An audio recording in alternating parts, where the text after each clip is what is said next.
The night had fallen heavy over the small town of Ravenshade. Clouds blanketed the moon, and the streetlights flickered weakly, fighting a losing battle against the consuming darkness. The wind whispered through the empty streets, carrying with it the faint smell of rain and something else, something colder, like fear. Detective Aaron Cross had been driving for hours, tracing a signal from a missing phone. It belonged to a journalist named Mia Lane, who had vanished 2 nights ago while investigating a string of disappearances near the old forest. The last message she sent was chilling: "If I don't make it back, the truth is in the shadows." Aaron parked his car near the edge of the woods. The radio hissed with static, and the headlights illuminated a thin path winding deep into the trees. He took a deep breath, grabbed his flashlight, and stepped into the darkness.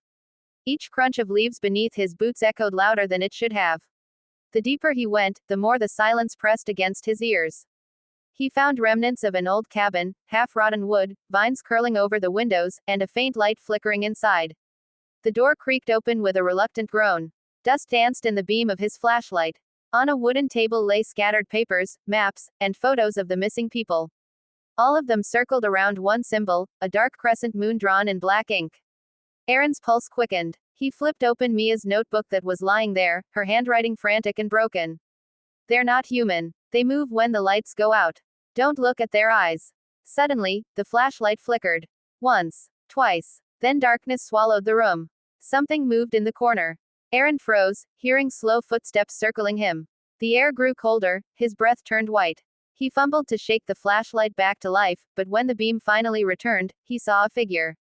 A pale woman standing just inches away, her eyes hollow, her lips whispering his name. "Mia," he breathed. She smiled weakly, but her eyes glowed faintly blue. "You shouldn't have come here." Aaron stepped back, his mind racing. "What happened to you?" She tilted her head. "I tried to expose them. Now I am one of them." Before he could react, the door slammed shut behind him.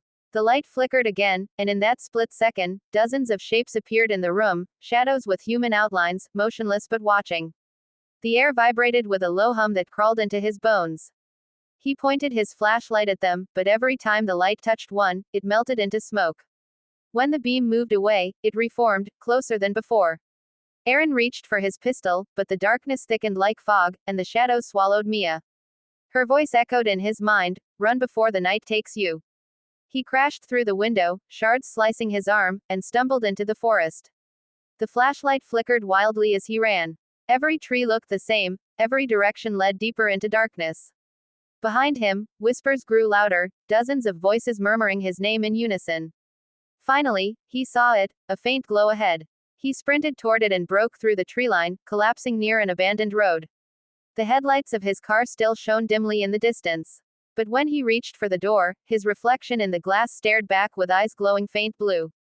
The realization hit him like thunder. He looked at his trembling hands, they were fading at the edges, dissolving like mist.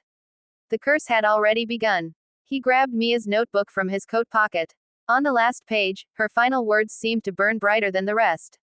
"Once you see them, they see you forever. The dark night never ends." Aaron looked toward the woods one last time. The silhouettes stood at the edge, motionless, waiting. Then the wind blew the car door shut, and the world went black. The next morning, the townspeople found his car abandoned, headlights still on, engine still warm. No sign of Aaron. Just a single phrase carved into the steering wheel.